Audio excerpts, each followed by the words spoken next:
السلام عليكم ورحمة الله تعالى وبركاته. الحمد لله رب العالمين والعاقبة للمتقين. الصلاة والسلام على أشرف الأنبياء والمرسلين وعلى آله وصحبه أجمعين، أما بعد. فقد قال الله تعالى في القرآن العظيم: إن الله وملائكته يصلون على النبي يا أيها الذين آمنوا صلوا عليه وسلموا تسليما. اللهم صل على سيدنا محمد وعلى آل سيدنا محمد وبارك وسلم عليه. அல்ஹம்துலில்லாஹ். தினம் ஒரு பெண் சஹாபி என்ற தலைப்பிலே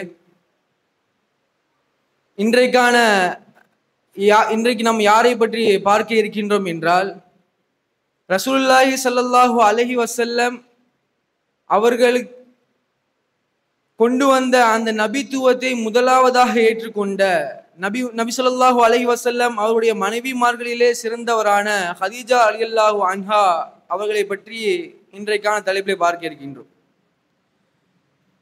இவங்க மக்கால குவைலித் பின் அசத், ஃபாத்திமா பின்த் சயீத் என்ற தம்பதியினருக்கு கிபி 556வது ஆண்டு மக்காவில் பிறக்கிறாங்க. இந்த குவைலித் பின் அசத் என்பவங்க, அவங்களுடைய தந்தை மக்கால இருக்கக்கூடிய அந்த குரேஷியல் கோத்திரத்துல மிகவும் செல்வாக்கு மிக்கவராகவும் செல்வந்தராகவும் இருந்து வந்தார்கள். சிறு வயதிலிருந்து ஹதீஜா ரலியல்லாஹு அன்ஹா அவர்கள் பெரிய அந்த வியாபாரத்தின் மீது அதிக ஈர்ப்புடையவர்களாகவும் பெரிய அந்த பணக்கார குடும்பத்திலேயே அவர்கள் வளர்ந்து வருகின்றார்கள். இவங்க அபு ஹலாலா மலக் பின் நபஷ் பின் சர்ராஹ் பின் அத்தமீமி என்ற நபரை திருமணம் செய்து கொள்றாங்க. இவங்களும் பெரிய ஒரு வியாபாரியாக இருந்தாங்க. ஹதீஜா ரலியல்லாஹு அன்ஹா அவங்க என்ன செய்யறாங்க அப்படின்னா, தன்னுடைய கணவர் பெரிய ஒரு வியாபாரியாக இருக்க வேண்டும், பெரிய செல்வந்தராக இருக்க வேண்டும் என்பதற்காக வேண்டி தன்னுடைய செல்வத்தையும் தன்னுடைய கணவருடைய வியாபாரத்திலேயே முதலீடு செய்யக்கூடியவர்களாக இருந்தார்கள். இந்த அத்தமீமி என்ற அவருடைய கணவர்கள் சிறிது காலத்திலேயே அவர் என்ன செய்கின்றார்கள் என்றால் இறந்து விடுகின்றார்கள். அதற்கு பின்பாக அத்தீக் பின் ஐத் பின் அப்துல்லா அல் மக்சூமி என்ற நபரை இரண்டாவதாக திருமணம் செய்து கொள்கின்றார்கள். இவர்களுடைய அந்த திருமண வாழ்க்கையும் சிறிது காலத்திலேயே முறிந்து விடுகின்றது. ஹதீஜா ரலியல்லாஹு அன்ஹா அவர்கள் அவருடைய அந்த வியாபாரத்திலே அவருடைய மக்காவிலே சிறந்த வியாபாரி என்ற பெயரை அவருடைய பெற்றிருப்பவர்களாக இருந்தார்கள்.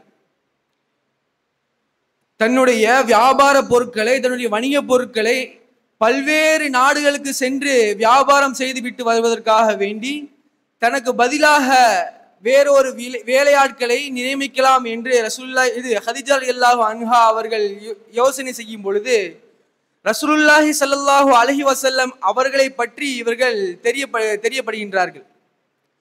ரசூலுல்லாஹி ஸல்லல்லாஹு அலைஹி வஸல்லம் அவர்கள் எப்படிப்பட்டவர்கள், அவர்களுடைய குணம் என்ன, அவர்களுடைய செயல்பாடுகளை கண்டு இவர்கள் தன்னிடத்தில் வேலைக்கு வருமாறு அழைப்பு விடுக்கின்றார்கள். அதனை ஏற்று ரசூலுல்லாஹி ஸல்லல்லாஹு அலைஹி வஸல்லம் அவர்களும் ஹதீஜா ரலியல்லாஹு அன்ஹா இடத்திலே வேலைக்கு செல்கின்றார்கள். ஹதீஜா ரலியல்லாஹு அன்ஹா அவருடைய அடிமையான மைசரா என்ற நபருடன் ரசூலுல்லாஹி ஸல்லல்லாஹு அலைஹி வஸல்லம் அவங்க வியாபாரத்திற்காக செல்றாங்க. இந்த வியாபாரத்தை முடிச்சுட்டு வரும் பொழுது அந்த வியாபாரத்துல பெரிய லாபத்துல அந்த வியாபாரம் பெரிய வெற்றி அடைகின்றது. அந்த மைசரா அவங்க ரசூலுல்லாஹி ஸல்லல்லாஹு அலைஹி வஸல்லம் அவங்க வியாபாரத்துல அவங்க பயணத்தின் போது அவர்கள் பார்த்த நற்குணங்கள், வாக்குகளை நிறைவேற்றுதல் என்ற அவருடைய குண அதிசயங்களை எல்லாம் அந்த மைசராவை என்ன செய்தது என்றால் ஆச்சரியத்தில் ஆழ்படுத்தியது. இந்த தகவல் அனைத்தையும் அந்த மைசரா தன்னுடைய எஜமானியான ஹதீஜா ரலியல்லாஹு அன்ஹா அவர்களிடத்தில் சொல்கின்றார்கள்.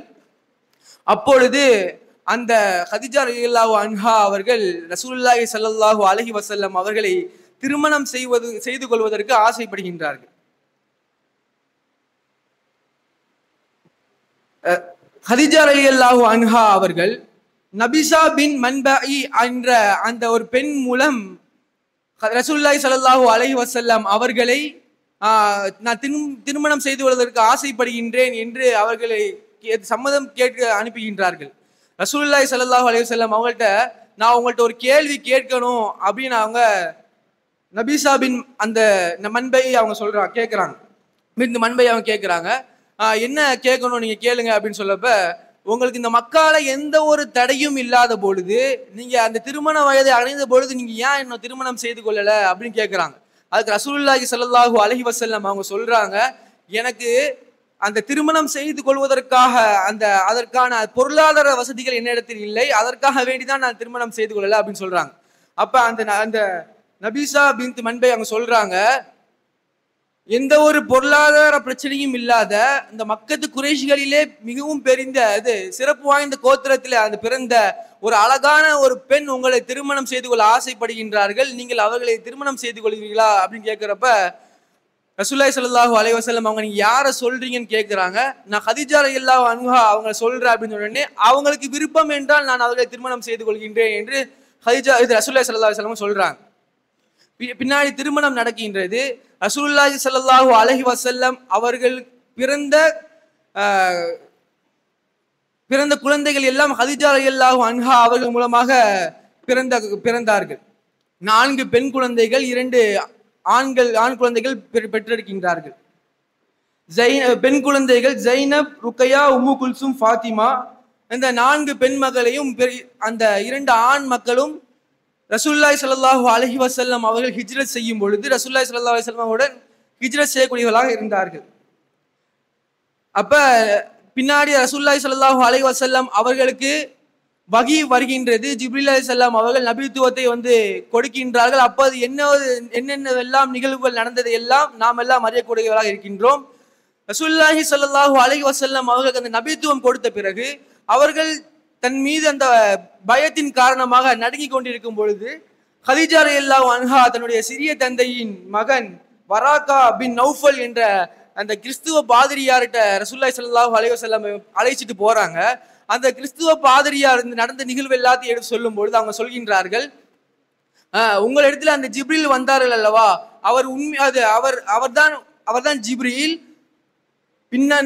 பிற்காலம் வரும், உங்களை இந்த மக்காவை விட்டு இந்த மக்கள் எல்லாம் உங்களை துரத்துவார்கள். அப்பொழுது நான் அந்த உயிரோடு இருந்தால் அந்த நிகழ்வை காணக்கூடியவனாக இருப்பேன். அப்பொழுது நான் உயிரோடன் இருந்தால் நான் உங்களுக்கு உதவி செய்யக்கூடியவனாக நான் இருப்பேன் என்று அந்த வராக்கா பின் நௌஃபல் அவங்க சொல்றாங்க. ரசூலுல்லாஹி ஸல்லல்லாஹு அலைஹி வஸல்லம் அவங்க தன்னுடைய மகள்களை ஜைனப் ரலியல்லாஹு அன்ஹா அவர்களை அபுல் ஆஸ் பின் ரபிஆ என்ற சஹாபிக்கு திருமணம் செய்து கொடுக்கின்றார்கள். ருக்கையா ரலியல்லாஹு அன்ஹா அவங்களை உஸ்மான் ரலியல்லாஹு அன்ஹா அவர்களை திருமணம் செய்து கொடுக்கின்றார்கள். இந்த ருக்கையா ரலியல்லாஹு அன்ஹா அவர்கள் இறந்த பிறகு உம்மு குல்சும் ரலியல்லாஹு அன்ஹா அவர்களை மறுபடியும் உஸ்மான் ரலியல்லாஹு அன்ஹு திருமணம் செய்து கொடுக்கின்றார்கள். இதனால் தான் உஸ்மான் ரலியல்லாஹு அன்ஹு அவர்கள் தின்னூரைன் 2 நூறுகளை கொண்டுடையவர் என்று உஸ்மான் ரலியல்லாஹு அன்ஹு அவர்கள் சிறப்பு பெயர்களை அழைக்கப்பட்டார்கள்.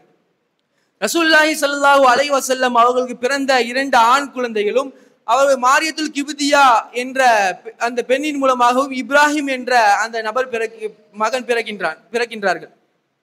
இவர்கள் இந்த ஆண் மக்கள்கள் சிறு வயதிலேயே குழந்தை பருவத்திலே இறந்து விடுகின்றார்கள். அப்ப மக்கத்து காஃபிர்கள்லாம் என்ன செய்யறாங்க சொல்றாங்க அப்படின்னா, ரசூலுல்லாஹ்க்கு முஹம்மதுக்கு வாரிசு இல்லாம ஆயிருச்சு அப்படின்னு சந்தோஷப்படக்கூடியதாக அந்த மக்கள் இருந்தாங்க. இவங்க ரசூலுல்லாஹி ஸல்லல்லாஹு அலைஹி வஸல்லம் அவர்களுடன் 24 வருடங்கள் மிகவும் சந்தோஷமாகவும் ரசூலுல்லாஹி ஸல்லல்லாஹு அலைஹி வஸல்லம் அவர்கள் எப்பொழுதெல்லாம் அவர்கள் மனசு தளர்கின்றார்களோ அவர்களுக்கு ஆறுதலாக கதீஜா ரலியல்லாஹு அன்ஹா அவர்கள் இருந்தார்கள். இந்த இஸ்லாம் வளர்வதற்கு முதலாக இந்த இஸ்லாத்தை ஏற்று ரசூலுல்லாஹி ஸல்லல்லாஹு அலைஹி வஸல்லம் அவர்களுக்கு ஆதரவாகவும் எப்பொழுதெல்லாம் அவர்கள் கஷ்டப்பட்டு கொண்டிருக்கின்றார்களோ அப்பொழுதெல்லாம் உதவக்கூடிய நபராக கதீஜா ரலியல்லாஹு அன்ஹா இருந்தார்கள். ஆயிஷா ரலியல்லாஹு அன்ஹா அவர்கள் அறிவிக்கின்றார்கள், ரசூலுல்லாஹி ஸல்லல்லாஹு அலைஹி வஸல்லம் அவர்கள் எப்பொழுது பேசிக் கொண்டிருந்தாலும் கதீஜா ரலியல்லாஹு அன்ஹா அவர்களை பற்றியே பேசிக் கொண்டிருப்பார்கள். அப்பொழுது நான் ரசூலுல்லாஹி ஸல்லல்லாஹு அலைஹி வஸல்லம் அவர்களிடத்திலேயே, நீங்க எப்பொழுதும் அல்லாஹ் தஆலா என்னை போன்ற இளம் மனைவி உங்களுக்கு கொடுத்திருக்க பொழுது நீங்க ஏன் அவங்கள பத்தி பேசிட்டு இருக்கீங்க அப்படின்னு கேட்கும் பொழுது ரசூலுல்லாஹி ஸல்லல்லாஹு அலைஹி வஸல்லம் சொல்றாங்க, இந்த நான் ஹதீஜா ரலியல்லாஹு அன்ஹா அவர்களை போன்ற எந்த ஒரு மனைவியை நான் பார்த்ததில்லை.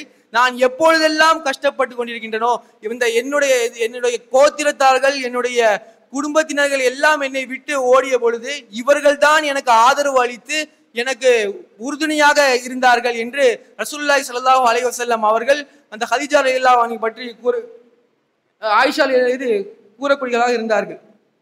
இது அப்துல்லா இப்னு அப்பாஸ் ரலியல்லாஹு அன்ஹு அவர்கள் அறிவிக்கின்றார்கள், ரசூலுல்லாஹி ஸல்லல்லாஹு அலைஹி வஸல்லம் அவர்கள் 4 கோடு போட்டு சஹாபாக்கள்கிட்ட கேட்கிறாங்க, இந்த 4 கோடு என்னன்னு தெரியுமா அப்படின்னு கேட்கிறப்ப சஹாபாக்கள்லாம் சொல்லிட்டாங்க, அல்லாஹு ரசூல் தான் தெரியும் அப்படின்னு சொல்லிட்டாங்க.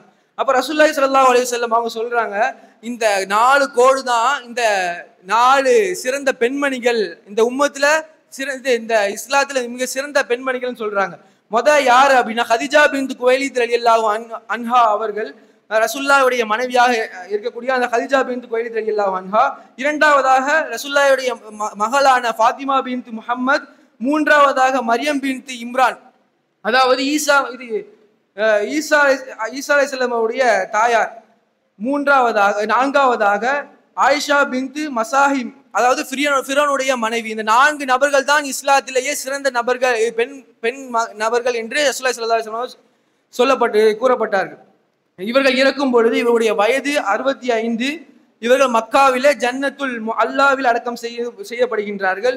அல்லாஹு தஆலா எந்த நிலையிலும் மனம் தரலாமல் இருக்கக்கூடிய பாக்கியத்தை வல்ல ரப்புல் ஆலமீன் நம்ம அனைவருக்கும் தந்தல் புரிவானாக. வாஹிரு தவானா அல்ஹம்துலில்லாஹி ரப்பில் ஆலமீன். அஸ்ஸலாமு அலைக்கும் வரஹ்மத்துல்லாஹி தஆலா வபரகாத்துஹு.